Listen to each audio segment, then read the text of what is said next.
Good morning, how are we? Good afternoon or good night, depending on when you get to listen to this podcast. I have my latest guest here in front of me, Gail Beachum, all the way from West Waterford, who's someone who has a yoga, over 250 hours of a yoga practice, alliance, a CBT therapist, and not only that, she's happiest when outside in nature. Gail, welcome to the show. Thank you, Colin. How are you this morning? I'm very good, very good. And today isn't one of our and Ireland's best days weather-wise, but I love saying the fact that we can't wait for the weather to be perfect, to be literally healthy and get outside. You're after doing your walks and I've done my walk. I've done my walk with the dog for three-quarters of an hour this morning, and it was wet, but we feel better for it. that's exactly it. Yeah, Gail, I suppose I brought you on, I suppose, as someone that's a yoga practitioner, but not only that, someone who's into holistic health, and we get into different practices such as that. But let the listeners know a little bit about yourself, where you're based, and we kind of touch off on that point. Okay. Well, I'm based in Clashmore, and I met you probably about 18 months ago. I think you came and did a day in Clashmore. I think you were supposed to do a morning, but you were there for the whole day, and it was fantastic. So yeah, I started out as a mental health nurse. Did 33 years, I think, as a mental health nurse and CBT therapist. And I think when I was kind of feeling just I needed a bit of a change, I was kind of thinking, what can I do? And what has always helped me in my life? And it was always yoga. Yoga kind of bound everything together. So it connected, working with people, movement, breath, kind of coming deeper into the body, connecting to nature. You can do so many things with nature, with yoga. And it was something that I always came back to. It was part of my daily practice. I would have got bored with a lot of other maybe exercise things, but that was always something that I returned to. And it was something that helped me in times of difficulty. It was there when I went through breast cancer. It was something that maybe kept me going through kind of winter months, through COVID, through operations. And I just thought, well, that's something that I really would love to develop further. So I did my 250-hour teacher training with Oak and Willow. And that was brilliant because I was able to meet people from backgrounds doing different things and just kind of went from there. Love it. I suppose I want to kind of further expand on that point, all right, and maybe unpackage other things that you tried before that certainly you started and maybe finished, but you continued to do the likes of the yoga. Is that for the reason that you were able to, I suppose, be in a class or be part of a group that kept it going long term, as opposed to starting whether it be a diet or we'll call it a particular type of exercise, whether it's home workouts or gym, that you kind of, I get fed up with this. What do you think it was? You can maybe further expand on that point. I think it covered so many things. So, partly it was, I loved doing it in a group, and I really missed it in COVID when, everything went online, but I was still able to do it online. But just coming onto that mat, that routine as part of my day, actually being able to connect in with myself, slowing down, connecting with my breath, grounding, and then seeing what I actually needed. If I needed a really active practice, if my back was maybe a little bit stiff, stretching, kind of working out how my whole body and worked as a whole. And, certainly when I did my yoga teacher training, I was able to expand on that. So I was able to, find out a little bit more about connective tissue, the fascia, how different stretching different muscles affected other parts of my body. And that's what I tend to do, when I'm working with people, when people come in, we're able to stretch and move and strengthen and, breathe and chat, and other things come out as well. And just seeing that whole thing actually work together can be really powerful. Yeah, I suppose on that point of, I'm going to say, yoga in itself, you do different, I'm going to say, classes, and some of those are chair yoga. For those people that don't know what chair yoga is, like, what is it, and who do you typically kind of work with those different groups? Like, it wasn't a planned thing going into chair yoga. It was actually the community council approached me. I suppose there was a lot of people out there who were daunted by a regular yoga class, and they'd heard the benefits of yoga, but they were very much like, oh my God, have I got to wear lycra? Have I got down on the mat? My wrists are sore, my knees are sore. So this was looking at a way in the community of getting people who had never done yoga before, but really wanted to move, wanted to connect and wanted to do something, and also wanted to maybe get into meditation, find out a little bit about breathing. So it was a way that people could get together and see what they could actually do. So we started in chairs, and we look at just coming back into ourselves, slowing down, taking a little bit of time out from our day to connect in with our bodies and our breath. And then we start with kind of gentle movement practices. So we start working through all the joints in the body, just doing a little bit of limbering and moving, some stretching practices, and then some strengthening practices that you can actually do in a chair. Do you know, maybe even using blocks and things like that to activate certain muscles. So the people actually gradually start to feel stronger. They start to be able to move maybe their shoulders more, their hips more. See how all that connects together. And then when people feel a little bit more confident, we actually start to introduce some standing practices. So, balance is a big thing for people. So working, just even leaning against a chair or a wall and slowly building up the muscles needed to balance, and standing on one leg. And we kind of introduce a bit of humor into it as well. So it's fun. So people aren't judging themselves. They're realizing that, everybody's body tells a story. And, people have been through so much. Like I teach a lot of farmers and builders. People have got injuries. They've had operations. They've had loads of kids. They've had lives. So we do that. And, we gently work through the different muscles and strengthening different joints and flexibility so that people can do even little squats and things like that, standing up, little lunges, building strength in knees.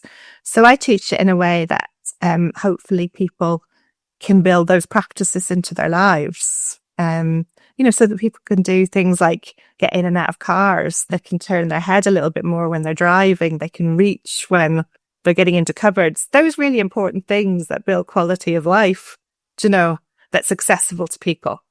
Yeah, so true. And it is that thing that it doesn't have to be, you don't have to bend yourself in over a hoop. Like you see a lot of people on either social media or pictures of people that are doing yoga, is to be able to lift something, whether it's a child or a box in over your head, exactly. Whether it's to be able to twist and turn out of the car coming down off a tractor for those individuals that are driving those. And it's the day-to-day things that it actually helps with, that people sometimes say, that's for them type of people.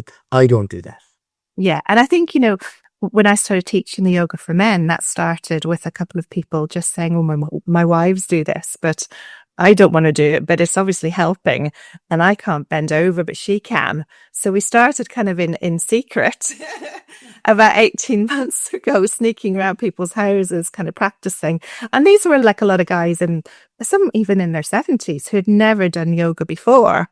But, it's like my daughter does it, and whereas now we're actually doing it in the community hall and everybody comes with their yoga mats. And, I teach about 14 guys in there on a Thursday evening, and like we have great fun. And, one of the guys said to me, like, it's now when I'm driving the tractor, I can turn my head, I can do these things. I can lean over. And it's beautiful to see people also being able to sit in stillness and actually rest after that, because that's actually a really important part of it as well. Yeah. And a lot of people are not able to do some of, quote unquote, the simple things. And when we do more, and I say stretching and improving their flexibility, it's something that has a knock-on effect to their whole overall and whole life, I suppose, practices that they do on a daily basis. I'd love, Gail, if you kind of maybe tell us a little bit more about the fascia, because it is kind of a technical term. I've heard about it myself. I'd love for you to tell us a little bit more about it, and how do people gain the advantage of trying to benefit?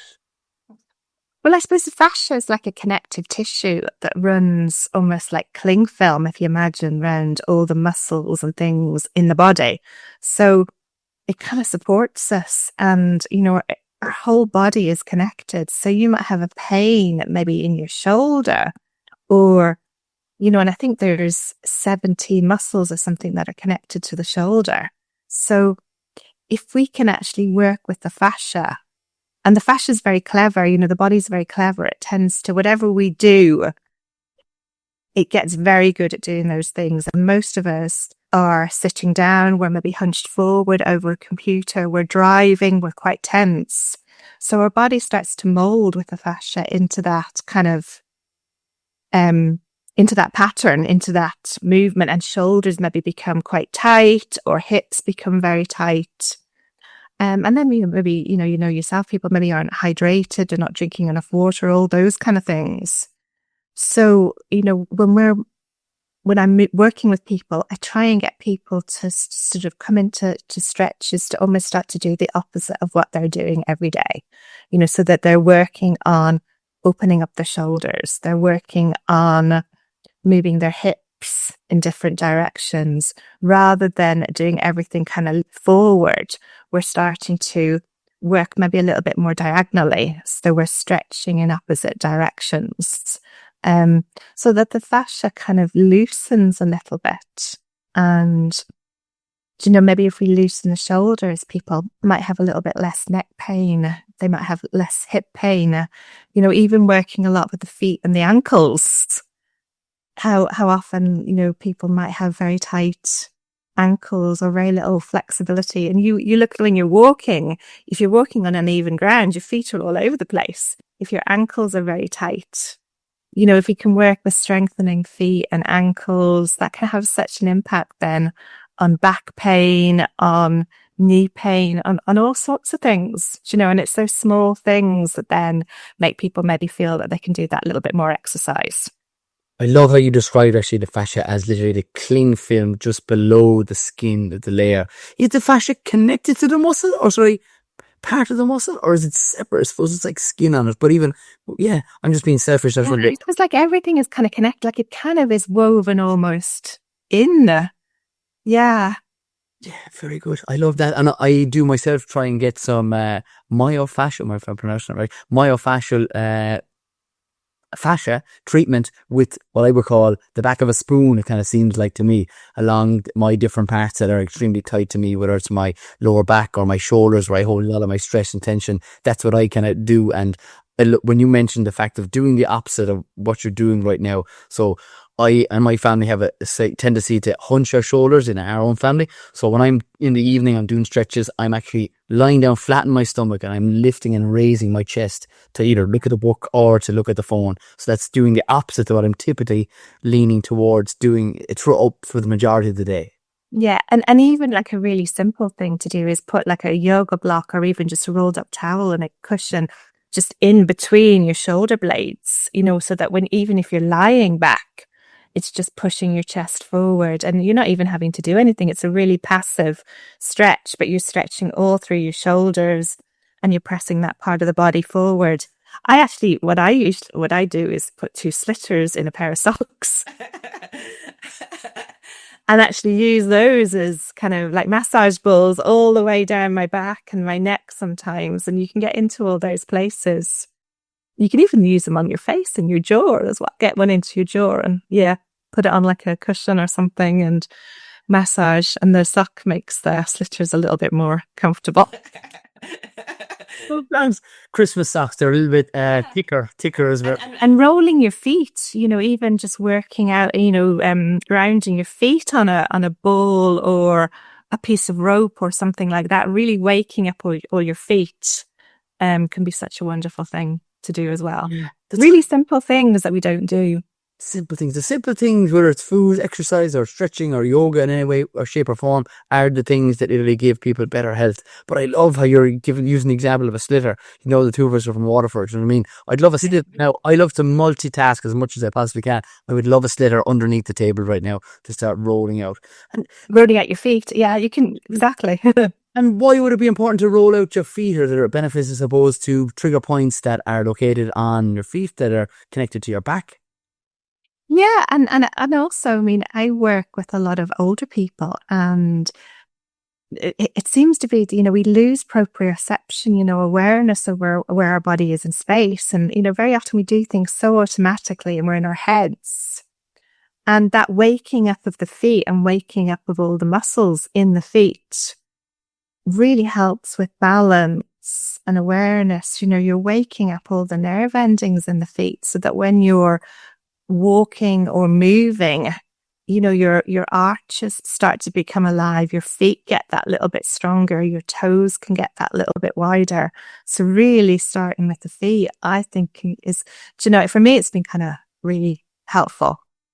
And I think a lot of runners are actually starting to do that, walking on ropes and just really grounding their feet into kind of textured things to wake up the fascia, wake up all the muscles, wake up all the nerve endings, and put their awareness there so they're getting signals from the ground, as far as balance. So we get so much information through our skin and we're not always aware of it.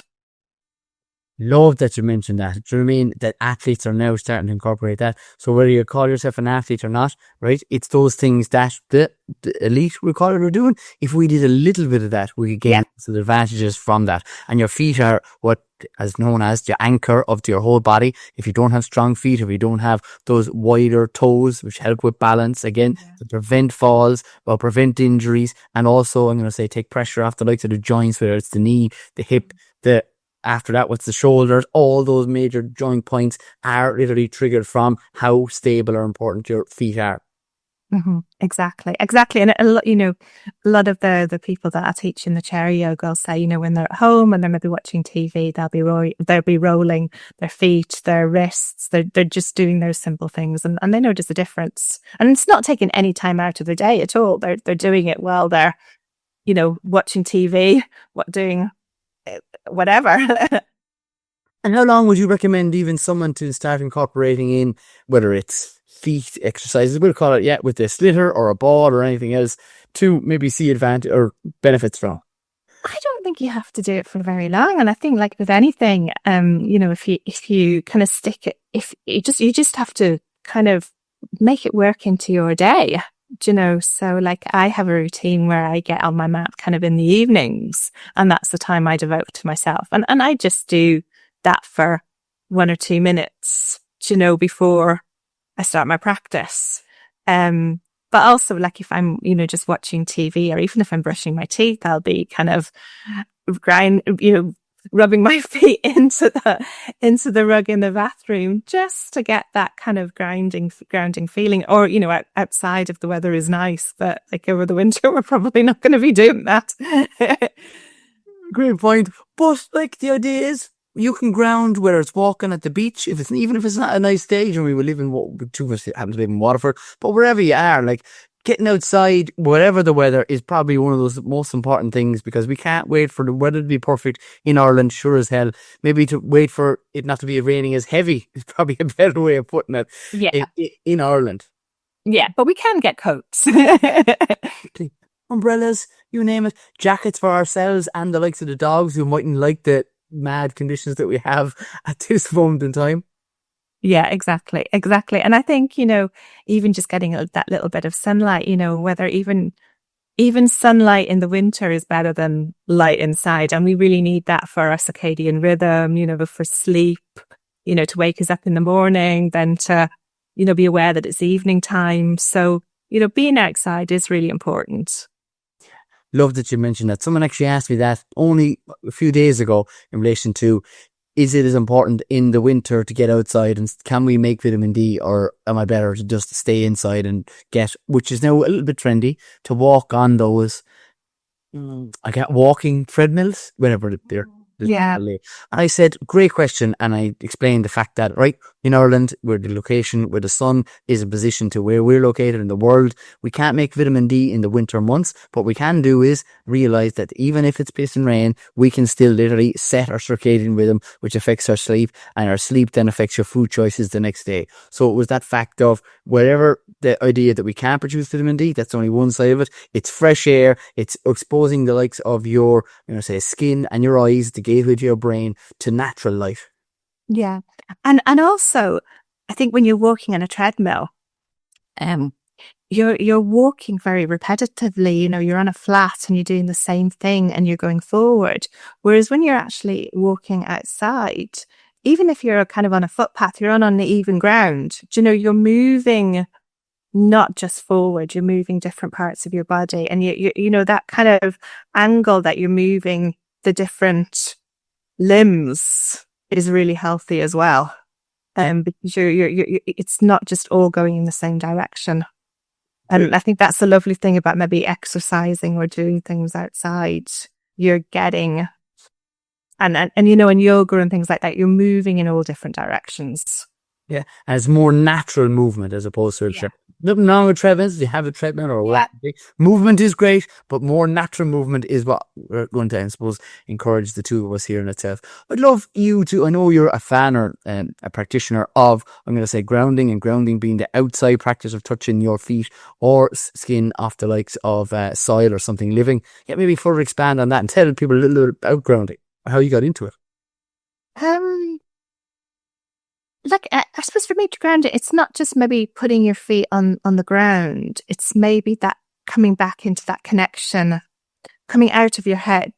So, you know, one of the yoga teachers that I go to, Eilish, who's brilliant, she always kind of starts her practice. And I think it's lovely by saying, imagine yourself like an hourglass, you know, so you're sitting there and all the thoughts are settling.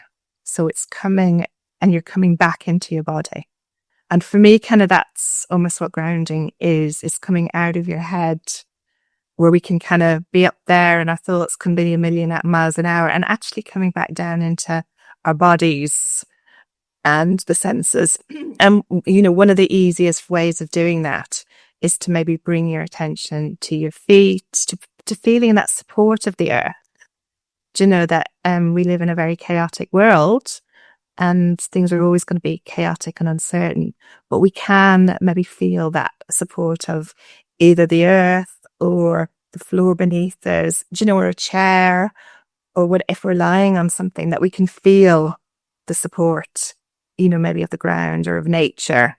And that can be like a real nice comfort and a soothing thing to your nervous system. Does that make sense? Yeah, it does. A great way, I suppose, to explain it. It's soothing, right? Yeah. Because it's something that, and soothing, but also it's a little bit of uncomfortableness for people that mightn't have ever done it before, but it's something that you get better and more so used to it. And it's something we actually all used to do as children. We used to get outside. The kids, if you watch them now, they kick off the shoes, they'll throw off the socks, and they'll run around bare feet because that's what they're comfortable in. Yeah. Yeah. So, and it's coming back to maybe that kind of sense of wholeness and connection, you know, and if you connect with the earth, I think, and you get something back from it, things start to matter more and you start to take care of them, which I think is also really important as well. We need to do that. Yeah, so true. Getting back to more simpler things in itself. Maybe I'm going to say, Gail, what would you, or people could expect if they ever went to a class, whether it's, I'm going to say, yoga, a chair yoga class with yourself that haven't ever experienced it before? Well, like I kind of encourage people, you know, you don't have to get dressed in anything, just wear comfy clothes, come along. You know, most of the places that I teach in are community halls. So yeah, like in the chair yoga, I like to have a circle more than lines, do you know. So it's allowing people to arrive, you know, hopefully we'll have kind of nice lighting as much as we can. And it'll just be a space where people can slow down, connect with their body and their breath, give themselves an hour, 45 minutes out of their day just to tune in and see what they need. So we'll start off with maybe just that kind of settling, a little bit of a body scan to see where people are holding tension, what they need. You know, depending if it's a mat class or a chair class. We still kind of go through the same thing. So we start with a little bit of stretching, a little bit of kind of limbering all the joints, moving through different joints in the body, moving kind of in different directions. And then we build up into some more kind of maybe expansive poses where we're stretching in different directions. Then a little bit of strengthening, depending. You know, I do like a little bit of balance in my classes, you know, balance poses, because I just think that really brings you out of your head into your body. And, you know, I just encourage people to like bring a sense of kind of compassion and understanding. Sometimes and awareness as to why you maybe can't balance. It could be because your thoughts are all over the place. Could be, maybe a little, where is struggling? Where is it your hip? Is it your knee? Is it your ankle? So that we can just work on those issues and give them the care and attention that they need. And then, some spinal mobility, and then gradually a little bit of breath work, settling down, slowing down. And I like to end with a poem, because I just think sometimes poems can really connect people in a way. So yeah, all the farmers and chair yoga ladies were subjected to a poem at the end of the class. And very often we also have a cup of tea or something like that. Is it your own poem? Are you a poet, or are you? No. I just read. I just like poetry. I just love the rhythm of the words, and I think it just has a way of connecting people, maybe to things that we all feel. Gosh, I love poems, and I'm actually I am practicing Gaeilge gachlá. Tá mé kind Gaeilge gachlá. Oh, brilliant. Yeah. I think we all want to do that a little bit as well, don't we? It's not that I'm very good at it at all. I'm just somebody who literally is trying to replace words that are in English typically with Irish. So cup on. I don't say the word cup anymore. I say cup on. Brogues for shoes. Fake sho. Look at that. Look over there. Like it's sentences that we have, and if we could use one sentence every day or change one word, that would help. And that's just like anything. If you can do a stretch, whether it's up on your foot or on your shoulders or on your neck, to really improve that, that's what we're trying to do. And it isn't that you ever run the marathon by literally just getting out there and run it in one day. You have to run or walk 1 kilometre. Then you have to jog it. Then you have to run it. Then 2, walk it, jog it, run it. And it's to build up and progressionally method that's definitely needed for whatever the task may be. Right, Gail, I'd love to ask you, right, what are practices that you would, I'm going to say, get and recommend to more people if they're struggling with, I'm going to say, flexibility to incorporate into their day to build themselves up or to make an improvement in it? Okay. I think a lot of people get really tight in their shoulders, and I think, maybe even especially coming into winter as well, people are punching forward. So, just starting with simple shoulder circles, all those kind of things. Again, I think a really powerful one is even just having a lie down on your bed or something like that and putting something in the middle of your back. A cushion, rolled up towel, whatever you've got, so that you're stretching back a little bit.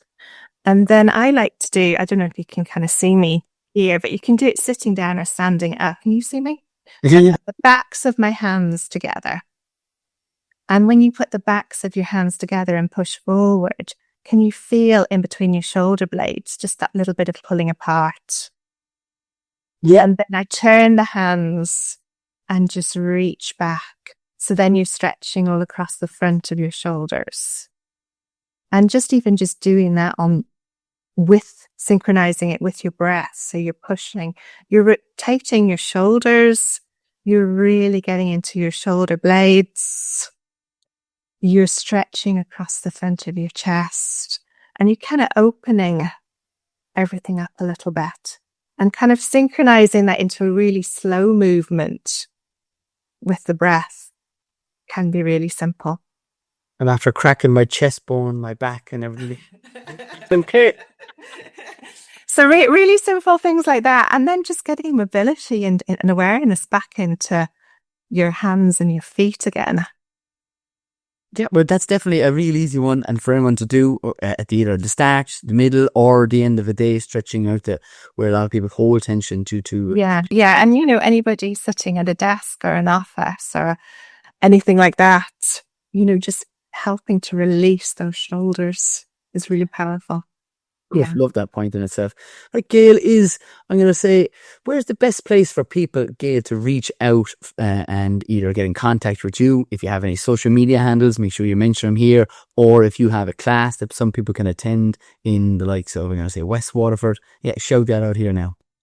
I teach in Cumnadina, which is at the community centre in Youghal, which is a lovely place. So I do some classes there, and at the minute teaching in Clashmore.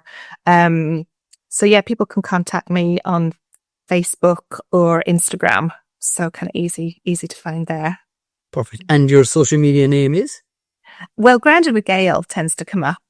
Yeah, or Gail Beachum, CBT. Mm-hmm.